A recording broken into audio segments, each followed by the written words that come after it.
السلام علیکم۔ آج ہم سورۃ الانفال کی پہلی 8 آیات کا مطالعہ کریں گے۔ اعوذ باللہ من الشیطان الرجیم، بسم اللہ الرحمن الرحیم۔ یسألونک، سوال کرتے ہیں آپ سے،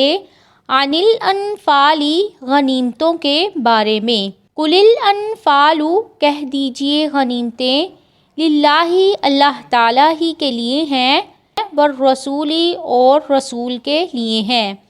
فاتقوا اللہ، پس تم اللہ تعالیٰ سے ڈرو، واصلحوا، اور اصلاح کرو، ذات بینکم، آپس میں، واطیعوا، اور اطاعت کرو، اللہ تعالیٰ کی، ورسولہ، اور اس کے رسول کی، ان اگر کنتم ہو تم، مؤمنین، ایمان والے۔ انفال جو ہے یہ نفل کی جمع ہے، جس کا معنی ہے زائد چیز۔ مال غنیمت، کیونکہ جہاد کا اصل مقصد تو ثواب اور حصول جنت ہے، غنیمت تو ایک زائد چیز ہے۔ شاید اسی لیے پہلی امتوں کے لیے غنیمت حلال نہیں تھی، اس امت کو ثواب پر مزید غنیمت بھی حلال کر دی گئی ہے۔ عام جنگ کے علاوہ کچھ دستے جنگ کے لیے جاتے ہوئے یا واپسی پر کسی بستی پر حملے کے لیے بھیجے جائیں اور وہ غنیمت لے کر آئیں تو وہ پورے لشکر کے لیے ہوگی، مگر اس دستے کو مجموعی غنیمت میں سے الگ زائد حصہ بھی دیا جائے گا، جو رسول اللہ صلی اللہ علیہ وسلم جاتے وقت چوتھا حصہ اور واپسی پر تیسرا حصہ عطا فرماتے تھے۔ امیر غنیمت کی تقسیم سے پہلے کوئی ایک چیز اپنے لیے چن لے، مثلاً کوئی اسلحہ یا سواری یا لونڈی وغیرہ، تو اسے صفی شن بھی کہتے تھے۔ زمانہ جاہلیت میں معمول تھا کہ جنگ میں جو شخص جو کچھ لوٹ لیتا اسی کا ہوتا تھا۔ اسلام میں سب سے پہلا عظیم الشان معرکہ بدر واقع ہوا تو ابھی تک کفار سے حاصل ہونے والے مال کی تقسیم کا طریقہ کار مقرر نہیں ہوا تھا۔ بدر میں جب بہت سا مال غنیمت حاصل ہوا تو یہ مسئلہ پیش آیا، چنانچہ عبادہ بن صامت فرماتے ہیں کہ ہم رسول اللہ صلی اللہ علیہ وسلم کے ساتھ نکلے تو میں آپ کے ساتھ بدر میں شریک ہوا، لوگوں کا باہمی مقابلہ ہوا، اللہ تعالیٰ نے دشمن کو شکست دی، ایک گروہ انہیں ہزیمت دیتے اور قتل کرتے ہوئے ان کے پیچھے چل پڑا، ایک گروہ لشکر گاہ پر متوجہ ہو کر اس کی حفاظت اور مال جمع کرنے میں لگ گیا، اور ایک گروہ نے رسول اللہ صلی اللہ علیہ وسلم کے گرد گھیرا ڈالے رکھا کہ دشمن آپ کے متعلق کسی غفلت سے فائدہ نہ اٹھا لیں۔ آخر سب لوگ واپس آ کر جمع ہوئے تو جنہوں نے غنیمتیں جمع کی تھی کہنے لگے، یہ ہم نے جمع کی ہیں، کسی اور کا ان میں کوئی حصہ نہیں ہے۔ جو دشمن کے پیچھے گئے تھے انہوں نے کہا، تم ہم سے زیادہ اس کے حقدار نہیں ہو، ہم نے دشمن کو ان سے ہٹایا اور انہیں مار بھگایا ہے۔ جنہوں نے رسول اللہ صلی اللہ علیہ وسلم کے گرد گھیرا ڈالے رکھا انہوں نے کہا، ہم نے رسول اللہ صلی اللہ علیہ وسلم کو گھیرے میں رکھا اور اس بات سے ڈرے کہ دشمن کسی طرح کی غفلت میں آپ کو نقصان نہ پہنچائے، چنانچہ ہم اس کام میں مشغول رہے تو اس وقت یہ آیات اتری تو رسول اللہ صلی اللہ علیہ وسلم نے انہیں مسلمانوں کے درمیان تقسیم کر دیا، اور رسول اللہ صلی اللہ علیہ وسلم جب دشمن کی زمین میں حملے کے لیے جاتے تو چوتھا حصہ بطور نفل دیتے،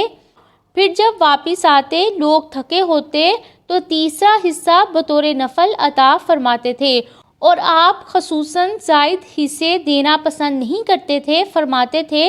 مؤمنوں کا قوت والا ان کے کمزور پر غنیمت واپس لاتا ہے۔ انفال للہ والرسول، فرمایا آپ سے غنیمتوں کے بارے میں پوچھتے ہیں کہ یہ کس کا حق ہے، کس طرح تقسیم ہوں گی، آپ فرما دیں کہ غنیمتیں حقیقت میں تم میں سے کسی کی بھی ملکیت نہیں ہے، یہ اللہ تعالیٰ اور اس کے رسول کی ملکیت ہے، تمہارا ان میں کچھ دخل نہیں ہے، کیونکہ فتح تمہاری طاقت سے نہیں بلکہ اللہ تعالیٰ کی مدد سے ہوئی ہے۔ ان کنتم مؤمنین، اس آیت میں اللہ تعالیٰ کی اطاعت کے ساتھ رسول اللہ صلی اللہ علیہ وسلم کی اطاعت کو بھی ایمان کی شرط قرار دیا گیا ہے، اور رسول اللہ صلی اللہ علیہ وسلم کی اطاعت سے مراد آپ کی سنت کی پیروی ہے۔ انما المؤمنون، بے شک مؤمن تو وہ الذین لوگ ہیں، اذا جب ذکرہ ذکر کیا جاتا ہے اللہ اللہ کا واجلت ڈر جاتے ہیں قلوبہم ان کے دل وَإِذَا اور جب تولیت پڑھی جاتی ہیں علیہم ان پر آیاتہ اس کی آیات زادتہم وہ زیادہ کر دیتی ہیں انہیں ایماناً ایمان میں وعلی ربہم اور اپنے رب ہی پر یتوکلون وہ توکل کرتے ہیں الذین یقیمون الصلاۃ وہ لوگ جو قائم کرتے ہیں نماز ومما اور اس میں سے جو رزقناہم ہم نے رزق دیا انہیں ینفقون وہ خرچ کرتے ہیں اولئک یہی لوگ ہم المؤمنون حقا وہ مؤمن ہیں سچے لہم ان کے لیے درجات درجے ہیں عند ربہم ان کے رب کے پاس ومغفرۃ اور بخشش ہے ورزق اور رزق ہے کریم عزت والا۔ ان آیات میں ایمان والوں کی چند صفات کو بیان فرمایا گیا ہے۔ سر فہرست یہ ہے کہ جب ان کے تنازعات کے درمیان اللہ تعالیٰ کا ذکر یا اس کا حکم آ جائے تو ان کے دل دہل جاتے ہیں اور اس کی نافرمانی سے کانپ اٹھتے ہیں۔ دوسری علامت یہ ہے کہ جب ان کے سامنے اللہ تعالیٰ کے احکام بیان کیے جائیں انہیں سچے دل سے مانتے ہیں۔ اس سے معلوم ہوا کہ ایمان ایک ہی حالت پر نہیں رہتا ہے بلکہ اس میں کمی بیشی ہوتی رہتی ہے۔ تیسری علامت یہ ہے کہ جس کام کا انہیں حکم دیا جائے وہ اس کے تمام ذرائع اور اسباب تو اختیار کرتے اور اپنی کوشش پوری کرتے ہیں مگر ان کا بھروسہ اللہ تعالیٰ پر ہوتا ہے۔ اور ان کی چوتھی علامت یہ ہے کہ وہ نماز کو اس کے پورے حقوق اور آداب کے ساتھ ہمیشہ ادا کرتے ہیں۔ اور پانچویں علامت یہ ہے اپنے مال میں سے اللہ تعالیٰ اور اس کے بندوں کے حقوق بھی ادا کرتے ہیں۔ جن لوگوں میں یہ پانچ علامتیں پائی جائیں گی اللہ تعالیٰ نے صرف انہی کو المؤمنون حقا یعنی پکے سچے مؤمن قرار دیا ہے۔ کما جیسا کہ اخراجہ کا نکالا آپ کو ربو کا آپ کے رب نے من بیتکا آپ کے گھر سے بالحق کی حق کے ساتھ وَإِنَّا اور بے شک فریقاً ایک گروہ من المؤمنین مؤمنوں میں سے لکارہون البتہ ناپسند کرنے والا تھا۔ یہاں یہ سوال پیدا ہوتا ہے کہ وہ کون سی بات تھی جس کے متعلق اللہ تعالیٰ فرما رہی ہیں کہ یہ بھی اس طرح ہے ایسے تیرے رب نے تجھے تیرے گھر سے حق کے ساتھ نکالا۔ مفسرین نے اس کی کئی توجیہیں بیان کی ہیں، البتہ صاحب کشاف نے صرف 2 توجیہیں بیان کی ہیں، جن میں سے زیادہ واضح یہ ہے کہ غزوہ بدر سے حاصل ہونے والی غنیمت کی تقسیم کے بارے میں آپ کی رائے اور فیصلے کو ناگوار سمجھنے میں ان کا حال ایسا ہی ہے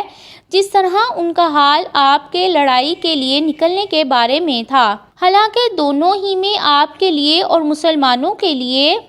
خیر ہی خیر تھی۔ شاہ عبد القادر لکھتے ہیں غنیمت کا یہ جھگڑا بھی ویسا ہی ہے جیسا کہ نکلتے وقت عقل سے تدبیریں کرنے لگے اور آخر کار صلاح وہی ٹھہری جو رسول اللہ صلی اللہ علیہ وسلم نے فرمایا تھا۔ یجادلونکا وہ جھگڑتے تھے آپ سے فی الحق کی حق کے بارے میں بعدما اس کے بعد جو تبشنا واضح ہو گیا تھا کأنما گویا کہ وہ یساقون وہ ہانکے جا رہے تھے الی الموت موت کی طرف وہم ینظرون اور وہ دیکھ رہے تھے۔ حق سے مراد کفار کا قافلہ نکل جانے کے بعد کفار سے ہر صورت لڑائی ہے جس کا انجام فتح اور غنائم ہے۔ مختصر واقعہ یہ ہے کہ سن 2 ہجری میں نبی کریم صلی اللہ علیہ وسلم کو اطلاع ملی کہ کفار قریش کا ایک بہت بڑا تجارتی قافلہ ابو سفیان کی سرکردگی میں شام سے مکہ جا رہا ہے اور مدینہ کے قریب کے راستے پر پہنچ چکا ہے۔ آپ صلی اللہ علیہ وسلم مسلمانوں کی مختصر سی جمعیت جو 300 سے کچھ اوپر تھی لے کر قافلے کے تعاقب کے لیے نکل پڑے۔ ابو سفیان کو آپ کے نکلنے کی جب اطلاع ہوئی اس نے ایک تیز رفتار سوار کے ذریعے مکہ اطلاع بھیج دی اور خود احتیاطاً اصل راستہ چھوڑ کر ساحلی راستہ اختیار کر لیا۔ مکہ میں جب یہ خبر پہنچی تو ابو جہل ایک بڑا مسلح لشکر لے کر قافلے کی حفاظت کے لیے نکل پڑے اور آ کر بدر میں ڈیرے ڈال دیے۔ نبی کریم صلی اللہ علیہ وسلم کو اطلاع ہوئی تو آپ نے مسلمانوں کے سامنے ساری صورتحال رکھ دی،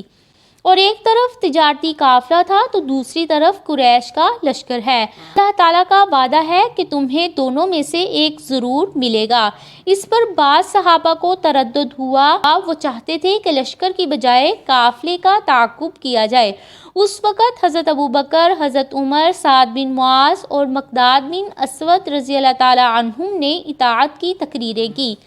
مقداد رضی اللہ تعالیٰ عنہ نے کہا کہ آپ ہمیں موسیٰ علیہ السلام کے ساتھیوں جیسا نہیں پائیں گے جنہوں نے کہا تھا جا تو اور تیرا رب لڑو، ہم تو یہیں بیٹھے ہیں۔ تب آپ بدر کی طرف روانہ ہوئے اور اس وقت بعض صحابہ نے لشکر سے نہ لڑنے کا مشورہ دیا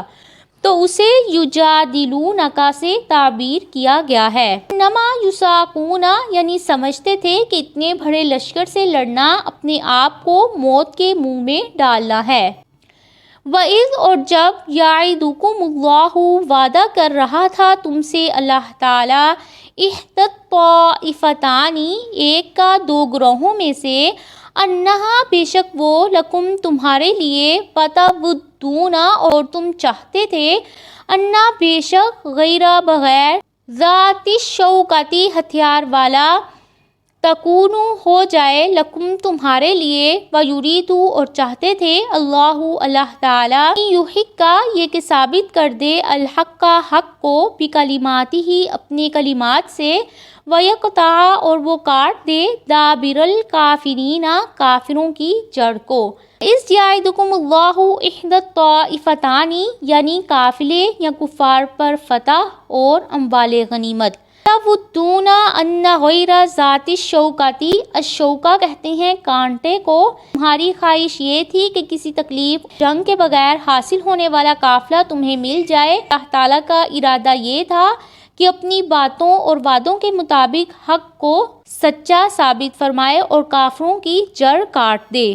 لیحق الحق، تاکہ ثابت کر دے حق کو، ویبطل الباطل، اور وہ باطل کر دے باطل کو، ولو، اور اگرچہ، کارہا، ناپسند کریں، المجرمون، مجرم لوگ۔ اسی لیے اللہ تعالیٰ نے ایسے اسباب پیدا فرما دیے کہ تمہارا مقابلہ تجارتی قافلے کی بجائے قریش کے لشکر سے ہوا تھا، اور تمہیں فتح نصیب ہوئی تھی جس سے ان کی سیاسی اور فوجی طاقت پر کاری ضرب لگی۔ اللہ تعالیٰ کی وہ حکمت تھی جسے تم نہیں سمجھ رہے تھے، اور تم میں سے بہت سے لوگ یہ چاہ رہے تھے